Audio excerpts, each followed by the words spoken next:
one brief second. I want to hear to make sure the audio mix is not too loud. I know a lot of times the game volume is just blaringly loud on these playthroughs, and I'm trying my best to make sure that is not the case for you guys today. So I have lowered the master volume down to 1%. That is the absolute lowest I can do it. If it's still too loud, I will completely kill the sound altogether, and you will just get to listen to my sweet, sweet voice. You won't even hear any more of the game audio or my guy coughing or hacking or shooting or anything like that. So just waiting for YouTube to wake up and see that I am, in fact, live and broadcasting for you guys. Waiting for it to pop on my phone. World-class setup here. Hope everybody's having a good Thursday night or whenever you're watching this. We're going to be playing through Ghost Recon Breakpoint. Now, I was fortunate enough to get to play through Ghost Recon Breakpoint back at E3. So start my video off there. I really like Ghost Recon. I like everything about it. I like the world that it's in. I like modern shooters. That's something that's always been very important to me. And I like the realism that is inside of those games. Because a lot of times you don't get very good realism. And it's overly done, like on The Division, in my opinion, where you have just a lot of, shooting enemies basically at length, and it takes them a long time to die. Ghost Recon has always been very grounded in reality. I like that. So first and foremost, we're going to go ahead and heal our injury. One of the big things about this game that has changed a lot from previous Ghost Recon games is that you are no longer the definitive badass. Typically, when you play these games, you play as Nomad, or there were some other iterations before of some of the other games, but basically you're supposed to be this really tough, group of elite super soldiers, the Ghosts, who go off and do great things in the world. In this game, as you can see, we are in front of a crashed helicopter. Our mission has gone sideways right off the bat. We are in a lot of dire straits, and it's up to us to try to survive. A lot of times we are the hunters. And one of the big taglines of this game is that you are now the hunted, which is a really cool change on the existing formula. Now, I got to play this, as I mentioned before, on both PC and on Xbox. I'm currently playing this on my PlayStation 4 Pro. Of course, it's going to look way better on the computer. I'm not going to beat it up too much for that. I'm curious to see texture pop-ins is one of the big things that I'll be focusing on as I play through, and I'll call out those things as I see them. Graphically, at least in this starting area, I'm very, very impressed by what I see. I think Ubisoft is the master of open world games. And this game, the little bit I've played already in the numerous betas that I have participated in, definitely continues to live off of that formula. You're going to be able to go and do a lot of really cool things on this island and explore a lot of the surroundings and details and have a lot of fun with it. So when you shoot, you get third person or traditional iron sights, depending on how you want to play the game. As with all of the other Ghost Recon games, you're going to have a lot of mobility in terms of crouching and, cover, hiding behind cover. Rolling around in mud is something new that they've added. The important thing here is to try to remain stealthy, because you are definitely on the defensive in this game, which I like. I think that's a really cool feature that they've added, particularly since we were introduced to the badass that is Cole Walker in an expansion mission back during Ghost Recon Wildlands. We got to see his involvement with Jay Skell and Skell Technologies and kind of a little bit of backstory on who these guys are and what they're up to. But essentially, you are sent on a mission, basically this rogue agent in this rogue island who has a lot of really cool drone technology, which you will learn a lot about if you play through in Ghost Recon, the expansion missions on Ghost Recon Wildlands. It is prominently featured in there. And there's a lot of backstory that Ubisoft has provided about what this game is as well. But just from a high-level understanding this demo and kind of running through it with you guys, just to kind of give a high-level impression, that's kind of what you're up against. So And as with other Ghost Recon games, you're gonna eventually, team up with other people. What I like about this is that you are alone a lot of the times. If you recall in the other Ghost Recon games, you'd always have a squad of up to 3 NPCs following you around. And at a lot of points in this game, they've kind of fluctuated back and forth, but it seems now you are going to be alone if you want to be alone, which I think really feeds into that whole lone wolf kind of fantasy world that they've created, and I like that.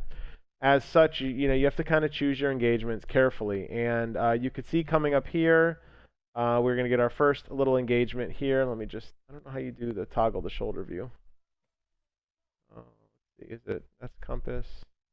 Used to be able to kind of toggle if you were over left shoulder or right shoulder in this game. There we go. Okay. You'll notice that there's a red spot on my map that indicates there is an enemy nearby. So you are going to still have that visibility. This can be turned off if you'd prefer to go completely, like secret agent kind of stuff. But it does kind of let you know that you are, there is something in this area that you want to be aware of. And there he is right there. Now, you automatically look at people, and something that they've added in the other from the other games is there automatically carrots on their head. You no longer have to pull out binoculars and mark people. You can if you want to. You don't have to. So it's cool that the game is automatically kind of getting a little bit smarter. Clearly intuitive here thing is if I'm aiming at a character, then they know that means I mean business. So I think I'm going to try to sneak around here if I can go around the back side. I want to show you some of the new assassinations that they've added. In the other Ghost Recon games, you're very limited on what you could do at point blank range. There definitely isn't any CQC, close quarter combat, in this game at all. That's something that's been a staple of this game, is that they want you to shoot. However, they have added some pretty neat assassinations. So if I can sneak up on this guy without him seeing me, I will gladly go over and try to take him out.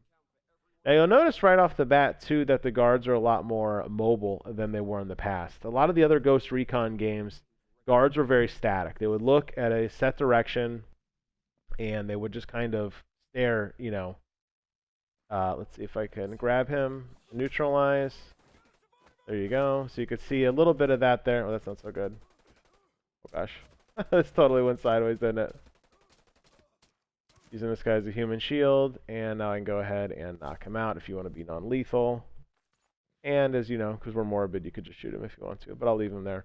You'll also notice, as I was saying, the guards are definitely more fluid, but you'll also notice now that guards' bodies can be picked up and moved around. This is because the guards are a lot more, at least according to the brochure, so to speak, a lot more aware of you and a lot more aware of their surroundings. So leaving this guard out in the middle of the field, I'm going to do it here because I don't think anybody's going to be walking by anytime soon, but leaving guards out in the middle of a field could potentially attract other guards and put them on alert, particularly with the Wolves, which is the renegade faction of ghosts that you'll be going up against. These are highly skilled, highly geared enemies that will be roaming the island in essentially kill squad format, looking for you, looking for survivors, trying to neutralize the threat to their island.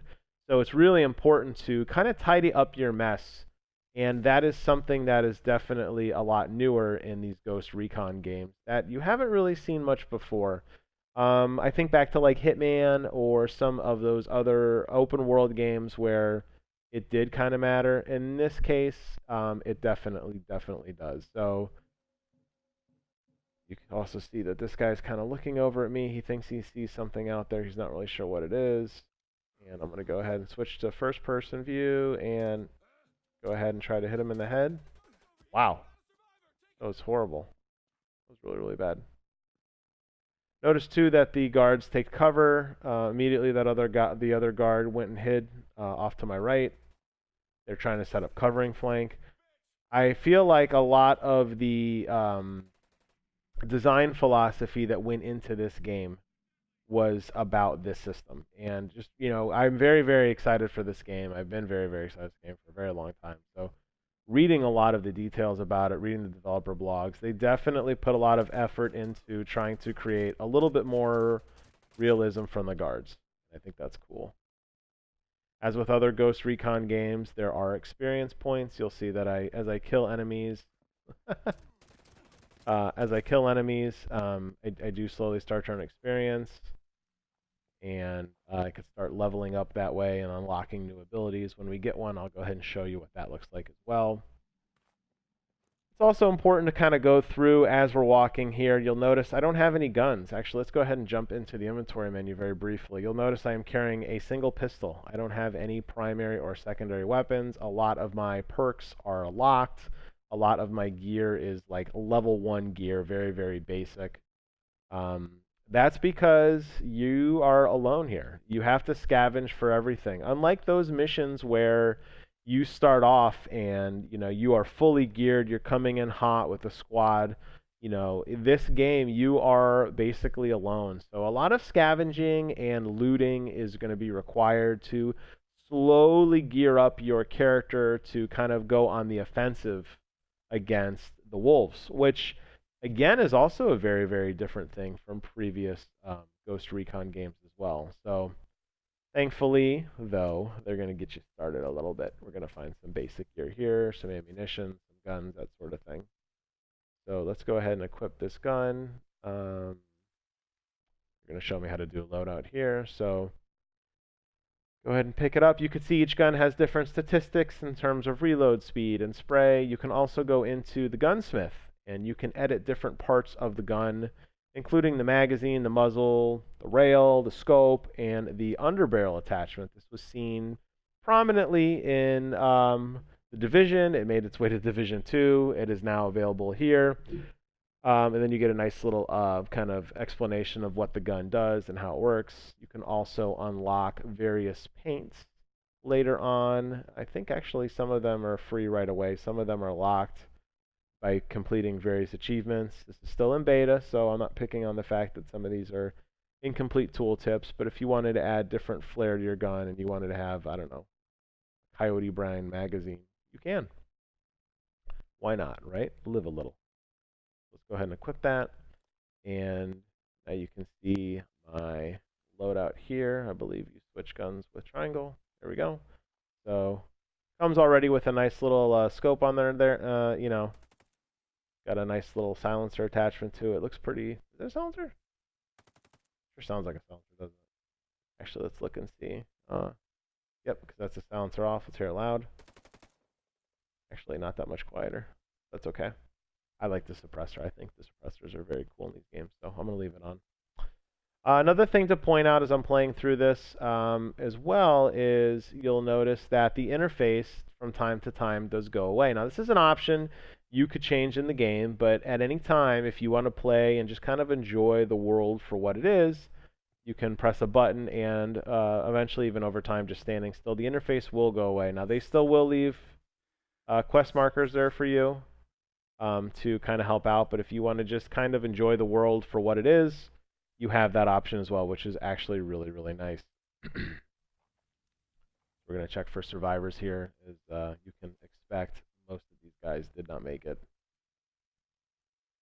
which is unfortunate. You were basically going to storm this island for, a nice mission, and things went horribly, horribly wrong, which is unfortunate. So we're going to go ahead and move on to the next crash site and continue our adventure. Now, I have to say, playing on PlayStation 4 Pro here, I am not seeing a lot of graphic pop-in, not nearly to the level that I saw in the Division 2. I think that game was horribly, horribly unoptimized, and I was not a fan of it. I saw ridiculous amounts of texture pop-in and really goofy artifacting that I am not really seeing here, which I'm pretty excited about because a lot of my friends are not into these games the way that I am, and I always debate, what platform do I want to get my games for? I'd like to stream these more often, but the Division 2 is just so incredibly ugly to me. I just could not get into that game. I ended up buying it on PC, and it looks great, and this game would look great on PC as well, clearly, but I prefer console if I can get it, just to sit down, enjoy the widescreen. It's a little easier for me to stream with my Astros here. But yeah, this doesn't look bad. It's definitely got some pretty bland textures in certain places. But considering that it is such a dynamic and lush open world, I'm not going to beat them too much on the fact that some of these textures are muddy. And if that was the sacrifice that Ubisoft had to make, in order to get us a little more polished experience, I'm okay with that.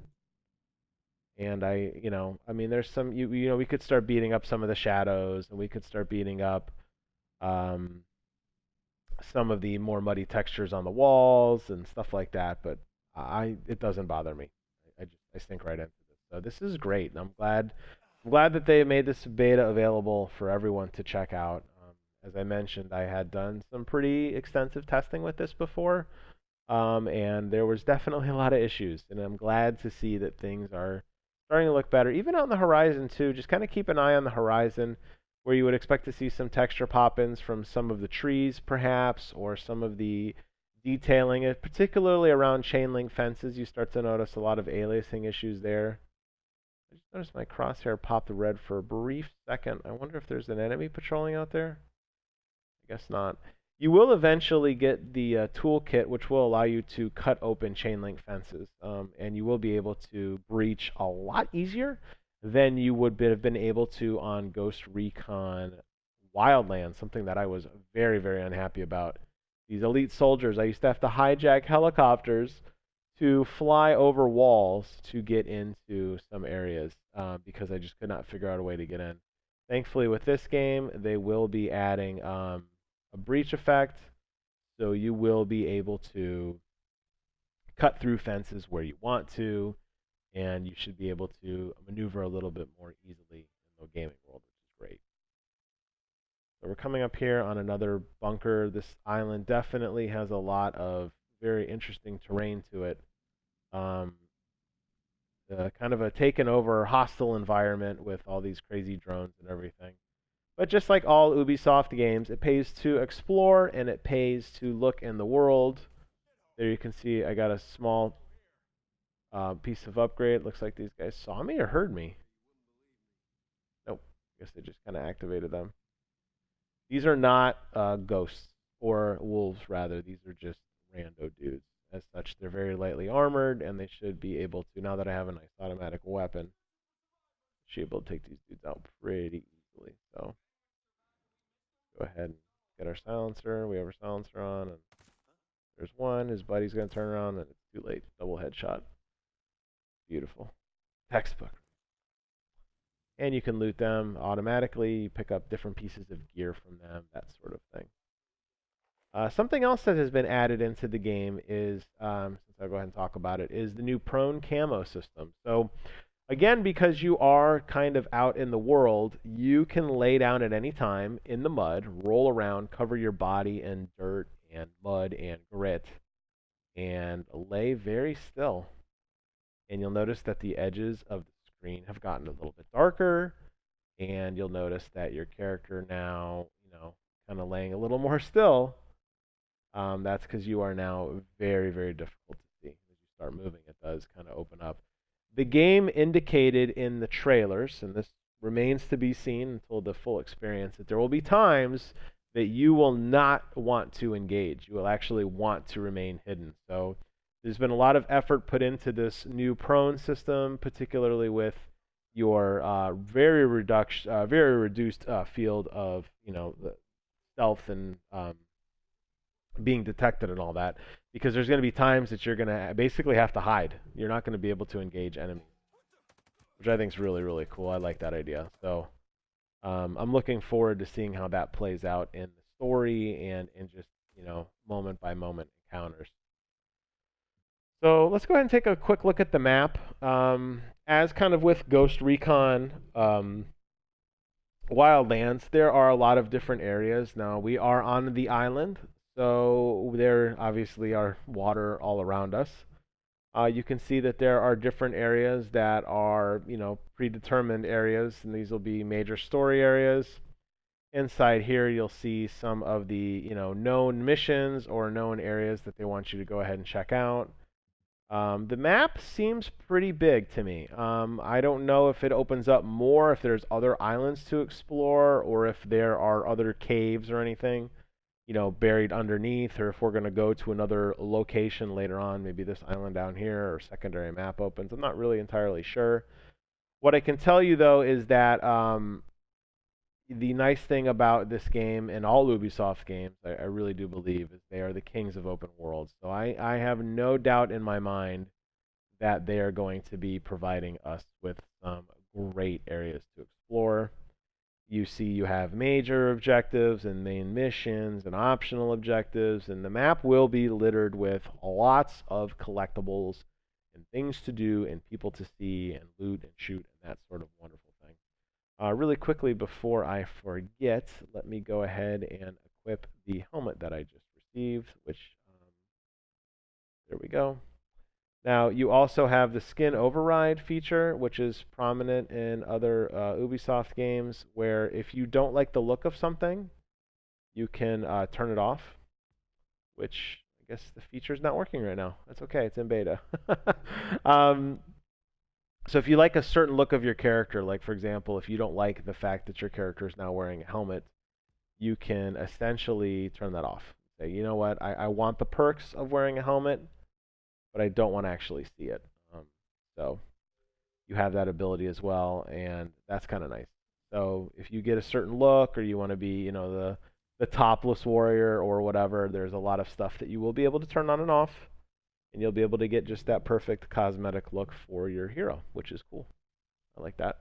It's not unique to this game by any means, but it is a nice feature to show that they've thought about it. Now, we're finally approaching kind of an open area here with this second helicopter crash, and you're going to notice that the terrain plays a really large part in this game. Defilade is something that I talk a lot about if you watch any of my streams with Kev when we play PUBG, and just the whole idea of getting tactical advantages over your enemies through terrain. So the whole idea of being up higher is more important than lower, and the whole idea of, protective cover, which you'll notice this game has a lot of defilade. Your first look at the wolves. These guys are awesome. Really cool skulls. They are basically you.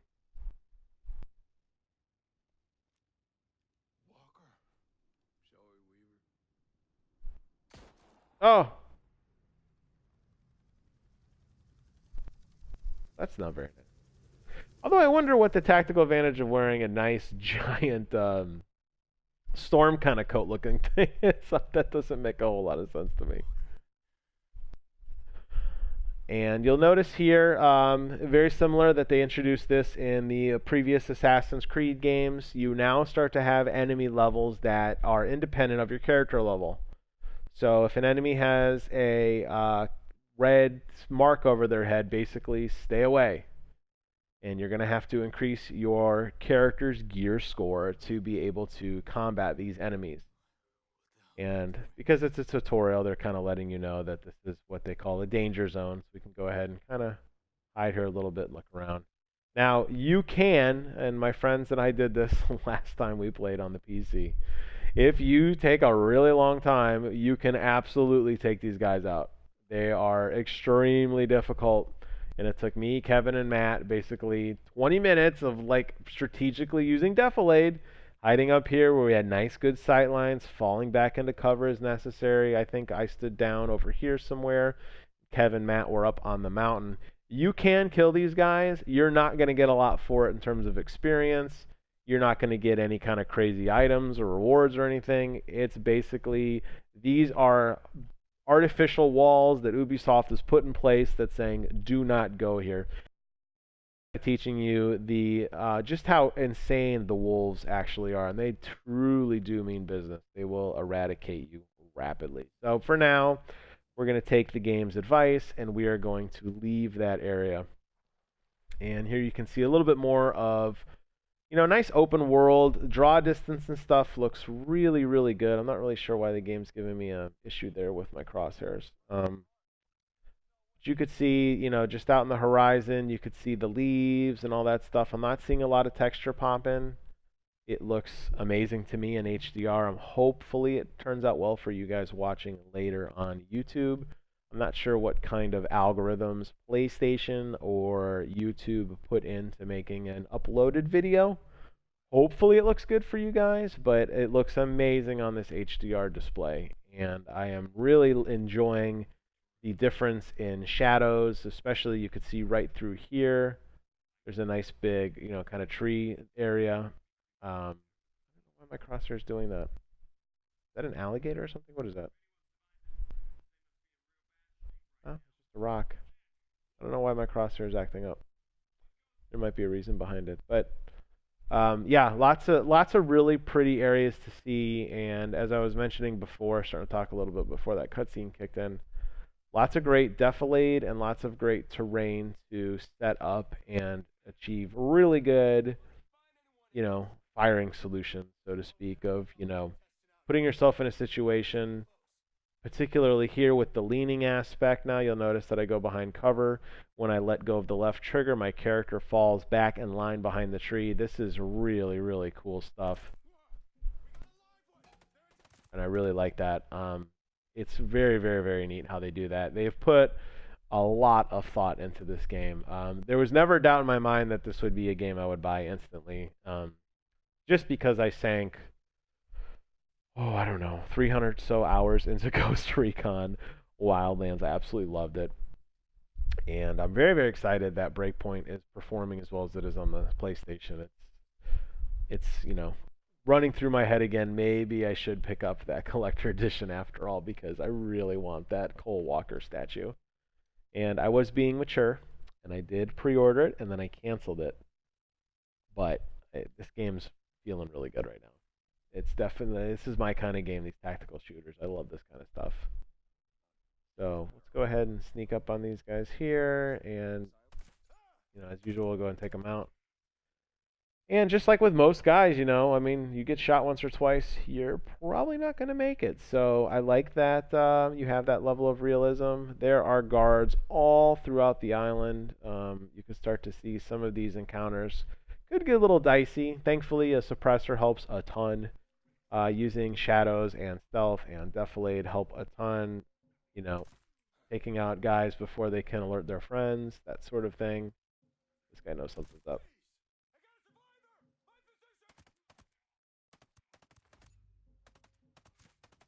Go. All right.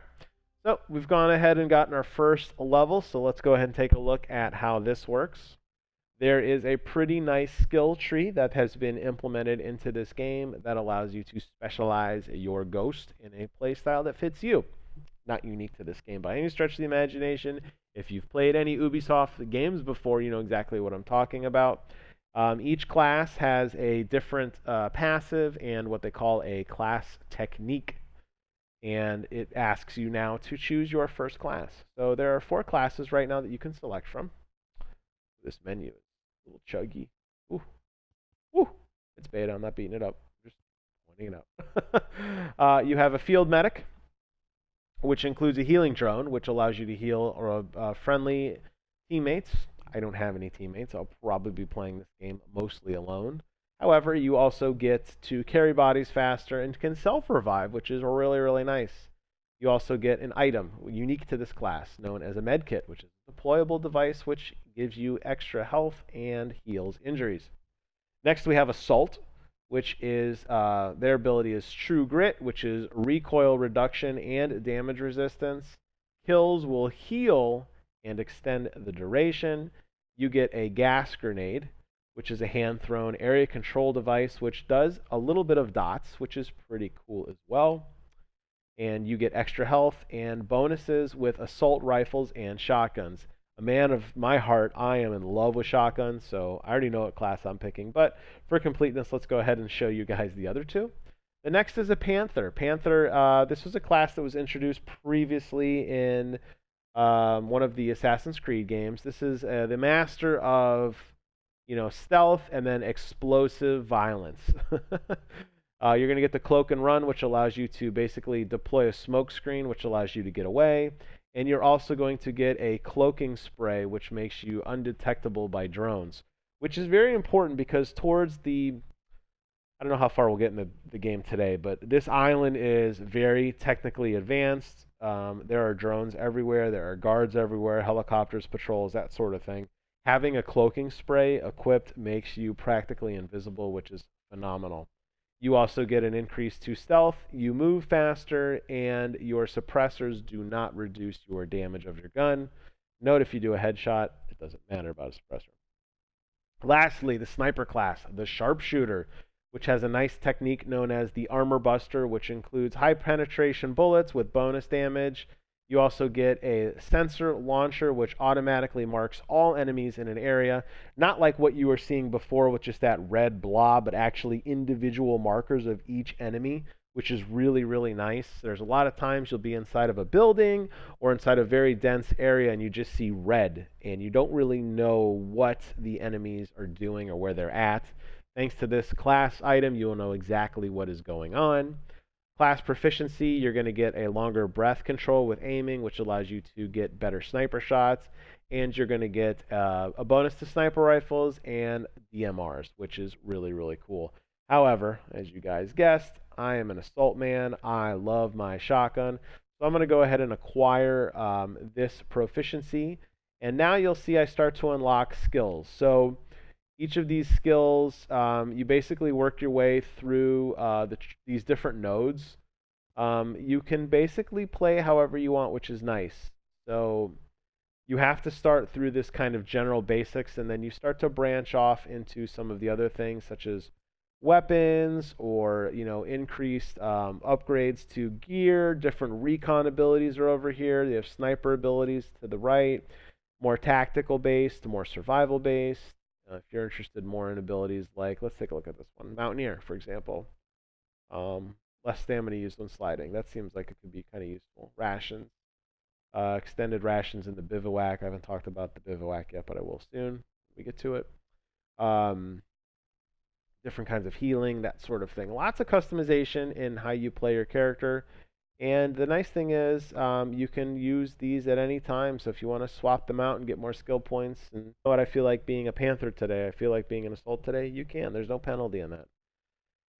Unfortunately, I don't have any skill points left. My first skill point was just in essentially doing that. But then you can go back and start upgrading some of your stuff here. Activating night vision is a nice ability. I'd like to get that right away. Getting a parachute is a nice ability. I'd like to get that eventually.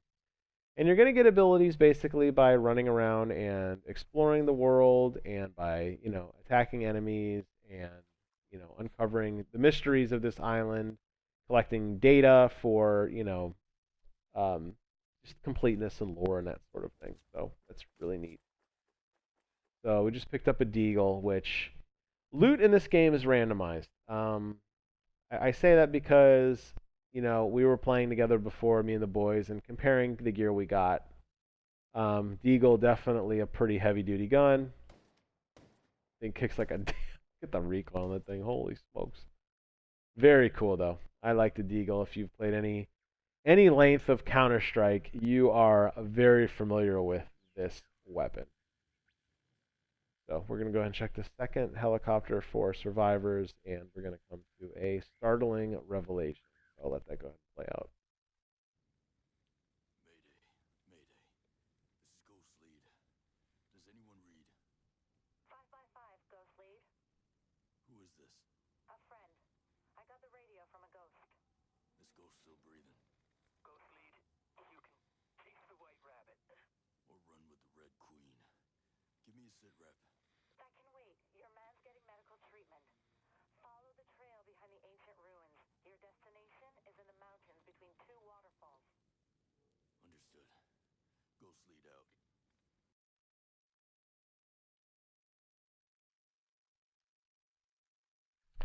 So that's kind of neat. We find out that we are not alone. Turns out we actually have some friends. So we're going to go ahead and head over to the ancient ruins now to go see who else survived this crash. Be running across here for a little bit, just kind of admiring some of the detail here. You'll notice some of the water has some nice reflection, some nice ripple effects and splash effects. Oh, there's a bunch of guards there. Like, why is this asshole shooting a deagle into the freaking forest? Because I'm telling everybody about it. That's really funny. Yeah, they're going to start branching out to look, and we could just totally avoid them, sneak around to the right here, ignore them.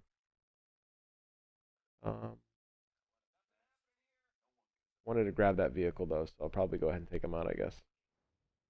Go and switch back to my other gun. Does not have a suppressor. A deagle, as juicy as it is.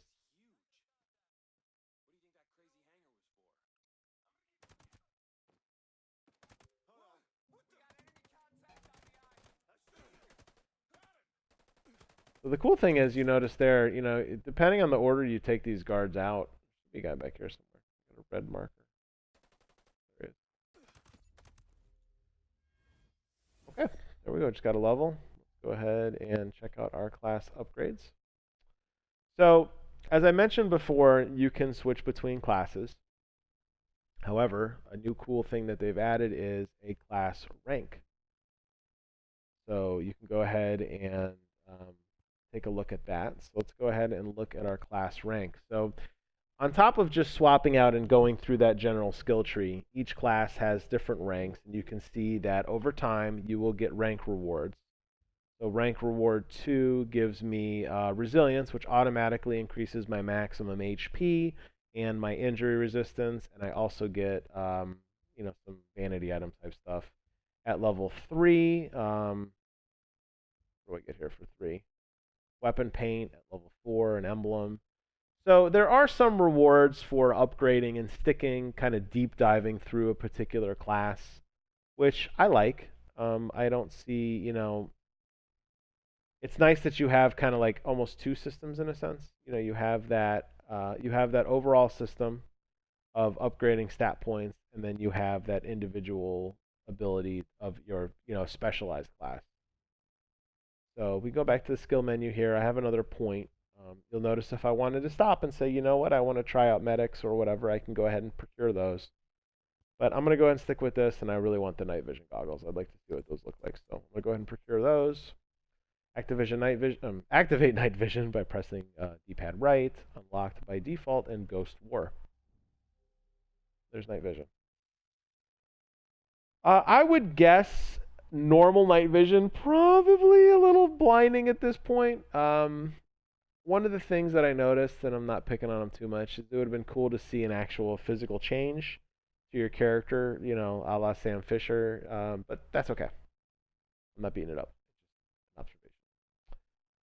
As with the other Ghost Recon games, you have access to vehicles to traverse the island faster. So if you're playing with some buddies and you want to jump into this bad boy, this thing has a nice 50 cal mounted to it.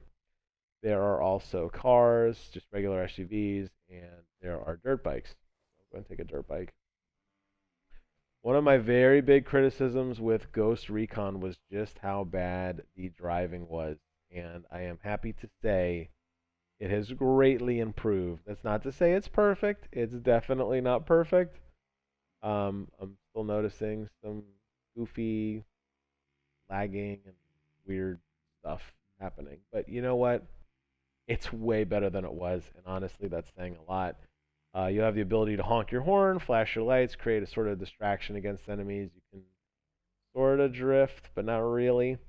What I was more focusing on as I'm driving through here, and I'm just going to take a couple laps back and forth, is I want you to be cognizant of texture pop-ups out in the horizon. So look out in the horizon and just watch things. See how long it takes them to appear.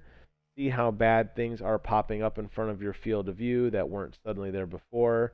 Take a look at how long it takes for particles and for attention to detail to load up. For example, that sign is legible instantly. It's not something that we saw on The Division, and I can totally confirm that the graphical fidelity in this game is significantly greater than that in Division 2. It seems like they've gone really back to the drawing board in how they render assets at distance. The Division, if you go back and watch my video walking through how bad things were, watching them pop in before your very eyes. Lots of textures not loading in at all. Here in an open world, especially on a motorcycle at a higher speed, zipping around this island, you can see trees and you can see signs and you can see that sort of thing that are just in the game instantly. And I think that is a real testament to Ubisoft, and I think it's something they should be thanked for, at least from my sense. The console player always seems to get the short end of the stick. It's these monster PCs that we own that really get to see everything the way it's meant to be seen. It's unfortunate that consoles always seem to take a back seat in the fidelity department, but I am happy to say that for the most part, this game looks great. And I don't think you would be disappointed picking this up at all on your Xbox One X or your PlayStation 4 Pro. So we're going to go ahead and stop over here and see what's going on in this area.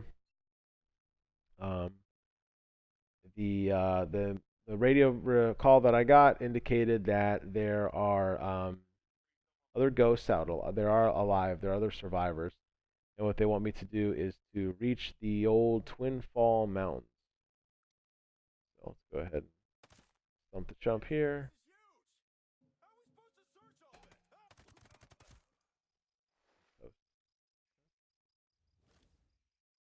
Yes, they just unlocked. I'll stick with what I have though. So, yeah. So our objective is to head to the waterfalls. I thought they were up here. Oh, they're over here to the left, right? Is it waterfalls? Yeah. This way. You can see the marker. Kind of interesting how they do that. We're going to take the truck. It appeared though as if we were a little bit closer. Whoops. We should be able to change seat on the fly. Yoink. Looks like you have an option of changing passenger seat to passenger seat. Looks like you have to actually get out of the vehicle and walk over to drive it. There we go. Yeah, it looks like there's a little mini waypoint. I thought we were a little closer than we were. But that's okay. We'll take the truck for a spin. This would totally be fun with your buddies if they were sitting on that 50 cal just spraying everything and anything in their sight, because why not? As for me, I'm going to drive horribly because, oh, sliding down the hill, because why not? There we go. Everybody lean forward, and there we go. Okay.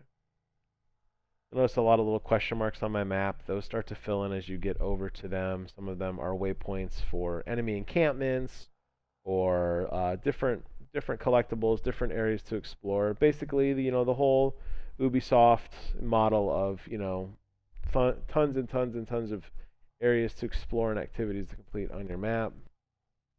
Here is a little bit of a roadblock that these guys have set up, and I believe I'm going to get to the gunner seat. There we go. Go ahead and take this 50 cal for a spin. These poor guys never had a chance.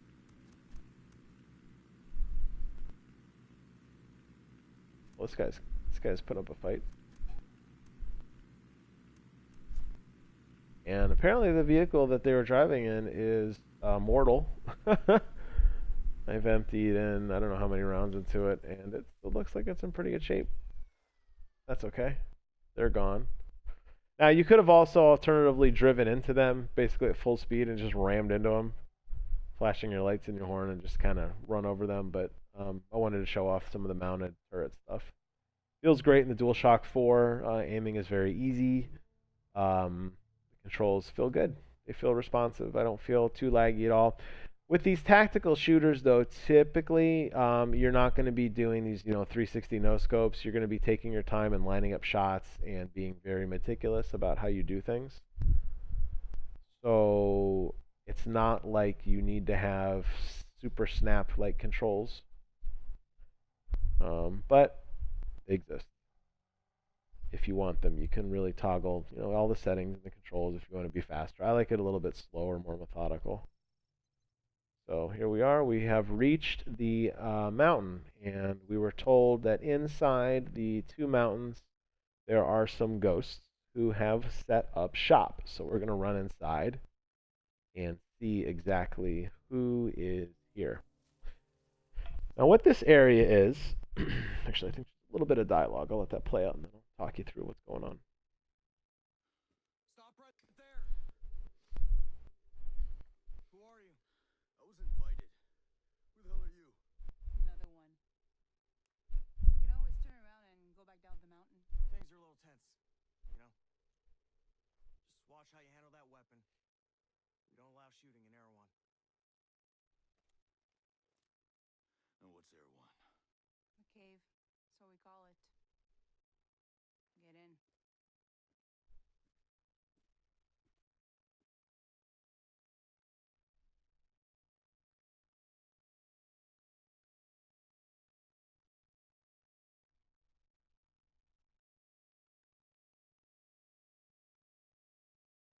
I don't know if there's any more dialogue. I didn't want to start explaining things if they start talking again. Okay, so Erewhon is the area. You'll now start to see other player names pop up, and you can kind of walk around and talk to people. This is your hub area. It's your quest area. Notice your gun is automatically drawn at the, or holstered at this point rather. So cool thing, the ghosts who have survived have set up a small forward operating base deep within the island. And this is your basic like social area. This is where you can interact with other players, buy gear. You're safe here. One of the things that Ghost Recon has really talked a lot about in previous, you know, developer blogs and everything is that you're never truly safe. That's not entirely true, and here you're safe. This is where you're going to get new missions. You're going to be safe to basically pause, bio breaks, that sort of thing.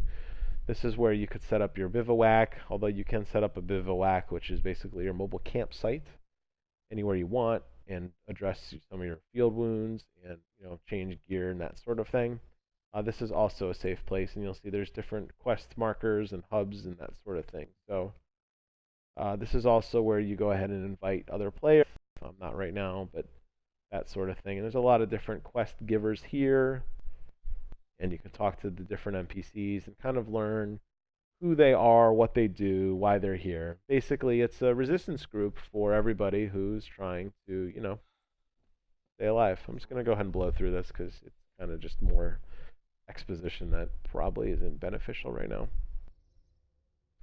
You also unlock different quests here, as I mentioned, to get different types of weapons and attachments and to get hashtag weapon name. Awesome.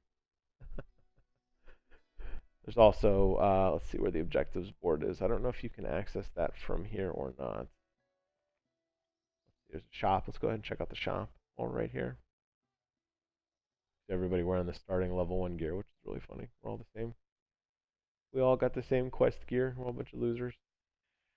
This will be the first place you stop in the game. They want you to know of this place because it's a safe haven. It can be a little, I don't want to say aggressive. I mean, I don't think this game warrants that kind of social response, but it can be a little tiresome, I guess, in the fact that you are always the hunted.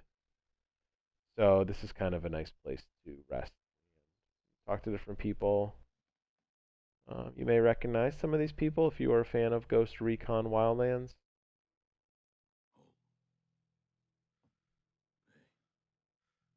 How are you, man? It looks like he's kind of sad. Who's left? Who made it? Hey, you just relax, pal. I cannot break this cutscene. Here. Oh, I guess I can. Here's another superpower. A walkie-talkie.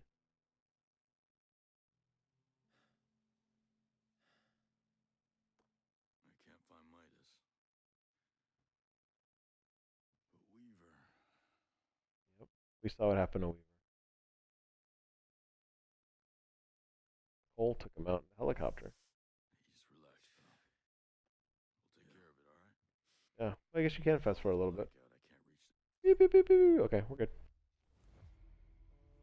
Yep. So you kind of reunite with some of your team, get different credits to use in the store, different pieces of gear, attachments, launchers, flashbangs, that sort of thing. Does unlock new main missions. There are side missions, so I'll go ahead and show you the mission menu here. Lets you how you do your objectives freely. So as I mentioned, there's faction missions that you get. There's going to be some dailies in there. There's going to be different types of collectibles and pieces of gear that you're going to get in order for completing those missions. You're also going to get to participate in Ghost War, which is the online PvP variant of the game, and you're also going to be able to, progress. At all of your progression carries over on every game mode. So, if you don't like playing, if you want to level up and you don't want to grind missions and you want to go do PvP for a couple hours, you can. You'll get better guns, you'll get better levels, and you can bring that back with you to the single player game. Alternatively, if you want to play through some of the story first and jump into PvP, your your character will be ready for you there too. It's one character universally throughout the entire experience, which is really, really, really neat. I like that. I think it's a cool touch that they've added. And I was trying to get back to Ghost War here. Multiplayer.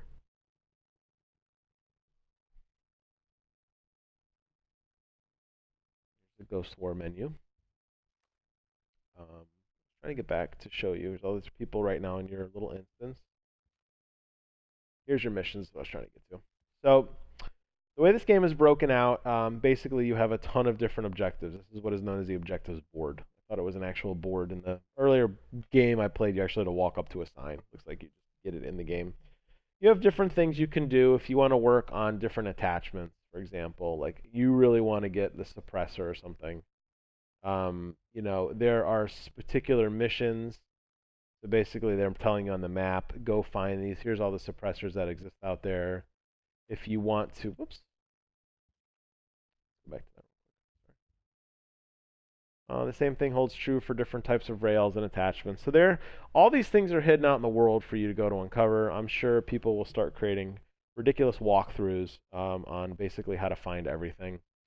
There's also investigations, which are various pieces of lore, and you can unlock different investigations. So, for example, how did things happen? So I guess there's a ship here that sank, and how do you know they sank? Well, there's two different clues. Sometimes they tell you the missions they're in. So unlock and complete the mission, No Way Out. You'll learn a little bit more of the mystery of this island, and there's a few of them. I'm sure there are going to be more later. That sort of thing. Some of them I think we could probably answer right now, but we got to let the game tell us. There's also different collectibles that you can get. There's quite a few to start with, different lures and stashes, and weapon caches and that sort of thing. And then lastly, there are the various weapons you get, which are also unlocked, different blueprints in the world. Now these are ones I just picked up right away. Some of these you have to craft to make, and there are quite a few of them. They have assault guns, shotguns, DMRs, SMGs, sniper rifles, pistols, that sort of thing. So those are things that you just kind of do through, exploration on your own.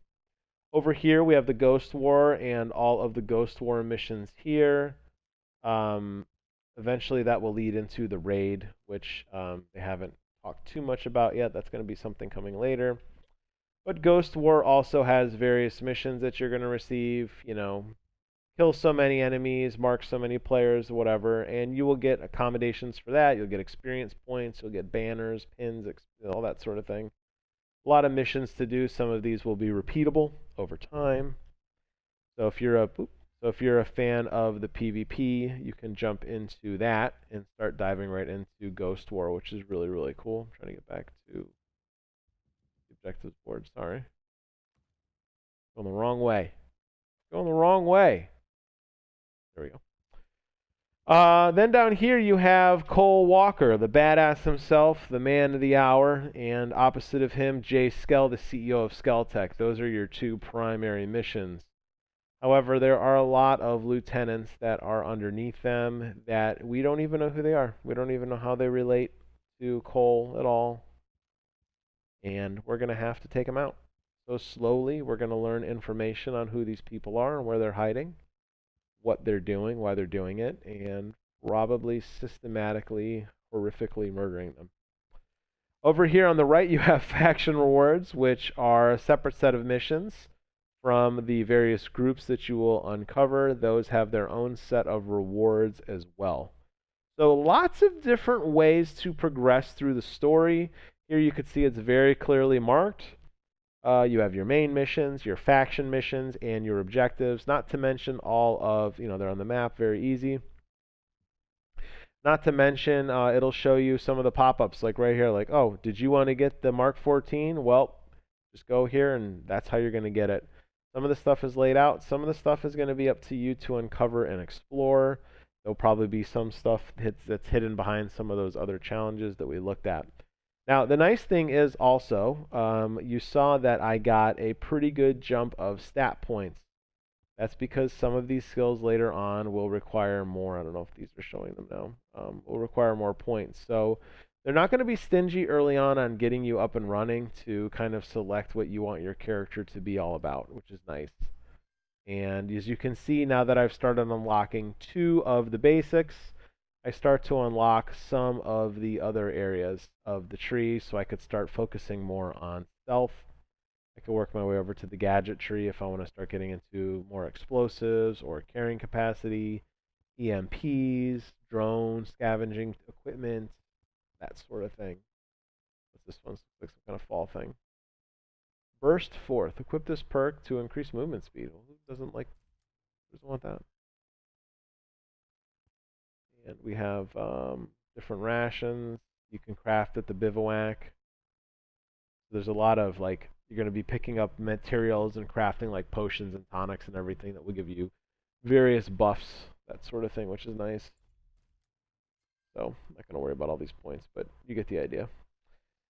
And there's a lot of other quest stuff to do around here, and basically just explore at your leisure and work your way through. So I think this is probably a good place to stop this video. I think I've walked you guys through a pretty good portion of what you can expect in this title. I am absolutely buying this day one. There was never a doubt about it in my mind. I am in love with Tom Clancy's series. I am in love with Ghost Recon. I love the tactical shooter genre. Seeing this play out on PlayStation, I was a bit concerned early on as to how the performance would be, especially after participating in a lot of those early Division 2 games and watching some of the guys stream online there. It looked pretty bad, but I have to say I'm very impressed with this, and I'll give my computer friends one last chance to jump on the PC Master Race bandwagon with me, but I don't think they're interested as I am. I will probably be getting this for the PlayStation 4 and enjoying it thoroughly. So, hope you guys found this kind of long form walkthrough tutorial explanation video useful. If you did, you made it all the way to the end, please consider giving me a thumbs up or rating it or telling me what you want to see improved. I could always do shorter videos. I could always do longer videos. But I like streaming these on YouTube because they're there for you to watch at your leisure, either whole or in piecemeal. With that, I think I'm going to go dive back into this world, and I will leave it here. Thank you guys so much for watching. Take care of yourselves, and until next time, I will see you guys on the other side.